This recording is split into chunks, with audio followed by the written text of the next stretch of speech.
Finally ஒரு worthy Sunday நம்மளுக்கு கிடச்சிருக்கு. எந்த ஒரு இடத்துலையும் நம்ம ஒரு டிசப்பாயின்மெண்ட்டே ஆகலை.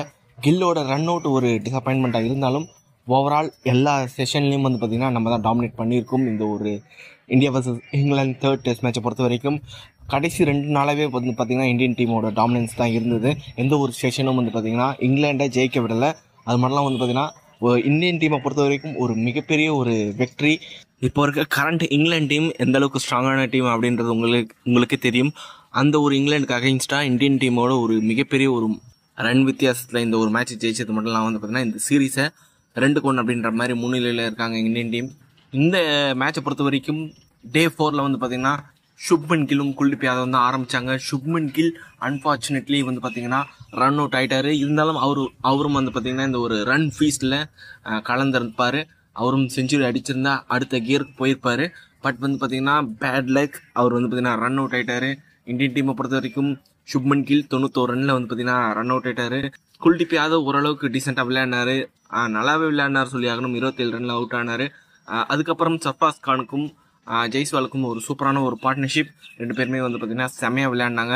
இங்கிலாந்து பவுலர்ஸை வந்து பார்த்திங்கன்னா கதற விட்டாங்கன்னு சொல்லி ஆகணும். முக்கியமாக எஸ்எஸ்வி ஜெய்ஸ்வால் ஹேட்ரிக் சிக்ஸஸ்லாம் வந்து பார்த்திங்கன்னா ஜேம்ஸ் ஆண்டர்சன் அகைன்ஸ்டாக அடித்தார். ரொம்ப இம்ப்ரெசிவாக இருந்தது. அது மட்டும்லாம் வந்து பார்த்திங்கன்னா அவரோட செகண்ட் டெஸ்ட் 100 வந்து பார்த்திங்கன்னா இந்த ஒரு இன்னிங்ஸில் அடித்தார். 214 ரன் அடிச்சிருக்காரு ஜெய்ஸ்வால். பேக் டு பேக் 100 வேறு இது. சர்ஃப்ராஸ் கான் அவருக்கு கிடைச்ச வாய்ப்பை நல்லா யூஸ் பண்ணியிருக்காருன்னு சொல்லி ஆகணும். இன்னும் கேட்டிங்கன்னா இன்னும் ஒரு டி வரைக்கும் வந்து பார்த்திங்கன்னா இந்தியன் டீம் ஆடி இருக்கலாம். சர்ஃப்ராஸ் கானோட ஒரு 100ம் நம்ம பார்த்துருக்கலாம். பட் வந்து பார்த்திங்கன்னா யாருமே எதிர்பார்த்துருக்க மாட்டாங்க இங்கிலாந்து டீம் ஒரே செஷனில் வந்து பார்த்திங்கன்னா இது மாதிரி ஆல் அவுட் ஆவாங்க அப்படின்ற மாதிரி. இங்கிலாந்து டீமை வந்து பார்த்திங்கன்னா ஆஃப்டர் பேஸ்பால் இந்த மாதிரி ட்ரபிள் எந்த ஒரு டீமும் பண்ணது கிடையாது. ஏதோ ஒரு க்ளூலெஸ்ஸாக இருந்தாங்க. இந்த டார்கெட்டை அடிக்கலாமா, எப்படி அப்ரோச் பண்ணுறது, அது மட்டும்லாம் வந்து பார்த்திங்கன்னா 556 ரன் டார்கெட் இருந்தாலும் வந்து பார்த்திங்கன்னா ரன்ஸ் அந்தளவுக்கு ஈஸியாக தரல. இந்தியன் டீமை பொறுத்த வரைக்கும் நல்லா பவுலிங் போட்டாங்க, நல்ல லைன் லென்த்தில் பவுலிங் போட்டாங்க. ஸ்பின்னர்ஸும் வந்து பார்த்திங்கன்னா ரன்ஸ் தரல, நல்லா வந்து பார்த்திங்கன்னா கண்ட்ரோலாக போட்டாங்க.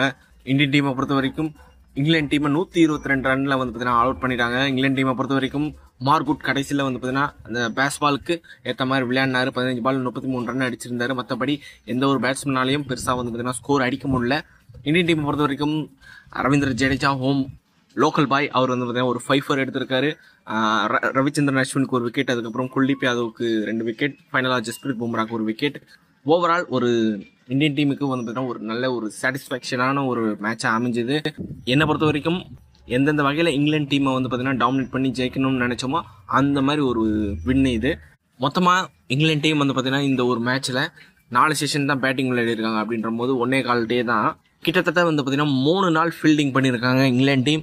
அதுலேயே வந்து பார்த்திங்கன்னா அவங்களோட ஒரு கான்ஃபிடென்ட் டவுன் ஆகிருக்கும், எனர்ஜி டவுன் ஆகிருக்கும். அப்படின்ற போது ஃபிசிக்கலாகவும் அவங்க டவுன் ஆகிருப்பாங்க, மென்டலியும் வந்து பார்த்திங்கன்னா அப்செட் ஆகிருப்பாங்க. அந்த மாதிரி ஒரு டிஃபிட் இது.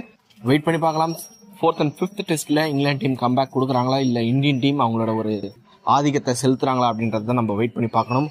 ஓகே, ஓவரால் இது ஒரு பிளாக் பஸ்டர் சண்டே. இந்த சண்டே இந்த ஒரு மேட்சை எந்த அளவுக்கு என்ஜாய் பண்ணி பார்த்தீங்க அப்படின்றது வந்து கமெண்ட் பாக்ஸில் டைப் பண்ணுங்கள். எஸ்எஸ்சி ஜெய்ஸ்வாலோட 100 எந்த அளவுக்கு என்ஜாய் பண்ணி பார்த்தீங்க கமெண்ட் பாக்ஸில் டைப் பண்ணுங்கள். இந்த வீடியோ பிடிச்சிருந்தா லைக் பண்ணுங்கள், ஷேர் பண்ணுங்கள். நம்ம சேனலை மறக்காமல் சப்ஸ்கிரைப் பண்ணி வச்சுக்கோங்க.